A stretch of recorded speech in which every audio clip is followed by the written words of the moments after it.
Белоруссия, пожалуйста. Потом Греция подготовится. Сейчас, секунду. Конечно, можно. Пожалуйста.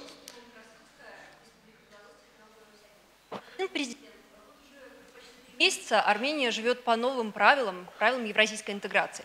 А вот что касается связки Беларусь-Армения, понятно, что в политической плоскости нет абсолютно никаких проблем. Ну, ровно все в порядке, как и на двустороннем треке.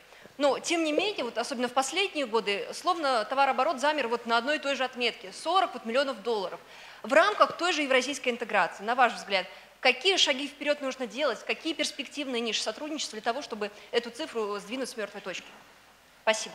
Ճիշտ եք ասում, որ առևտրաշրջանառությունը Բելարուսի հետ չի համապատասխանում մեր հնարավորություններին եւ առավել եւս քաղաքական հարաբերությունների մակարդակին։ Բայց եթե իդ գնանք մի 2-3 տարի կտեսնեք, որ նախկինում ընդհանրապես գրեթե չենք ունեցել եւ այդ խնդրումը կապված է մեր երկրորդ խոշոր խնդրեմ։ Ես ասացի, որ մեր տնտեսությունը այլ հանգամանքներ հաշվի չառած ունի երկու խոշոր խնդրեմ։ Մեկ շուկայի փոքրությունն էր, երկրորդն էլ ուրեմն ենթակառուցվածքների թույլ զարգացվածությունն էր։ Գիտեք, դժվար է այսօր Հայաստանից ապրանք առաքել Բելարուս կամ Բելարուսից ապրանք ստանալ։ Նույնանման ապրանքներ շատ ավելի հեշտ է հարևան պետություններից բերել, պատճառը սա է։ Բայց Եվրասիական տնտեսական միության անդամակցելով այստեղ հնարավորություններ են բացվում, մեծ հնարավորություններ են բացվում, ոչ միայն կոնկրետ Բելարուսի, այլ ընդհանրապես Եվրասիական տնտեսական միության երկրների հետ կապված, որովհետև ընդհանուր քաղաքականությունը տանելու է նրան, որ Եվրասիական տնտեսական միության անդամ երկրները փորձելու են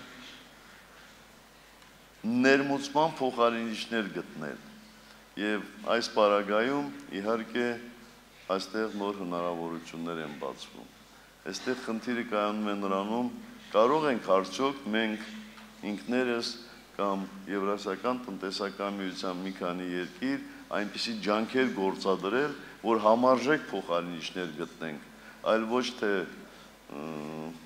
անհամարժեք, ինչպես եղել է նախկինում։ Եթե կարողանանք այս խնդիրը լուծել, ապա ես կարծում եմ մեր ապրանքաշրջանառությունը կլինի շատ մեծ։ Բայց մյուս կողմից էլ, ինչպես ասում են, մենք միայն հացիվ չենք կենդանի, մենք միայն ապրանքաշրջանառության համար չենք մեծ հարաբերություններ հաստատում, Բելարուսի հետ մենք ունենք շատ երկար պատմություն,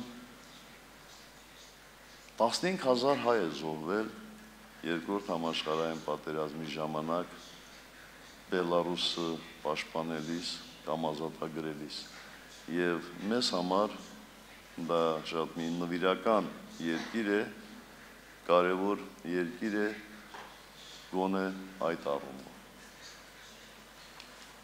Спасибо, господин президент.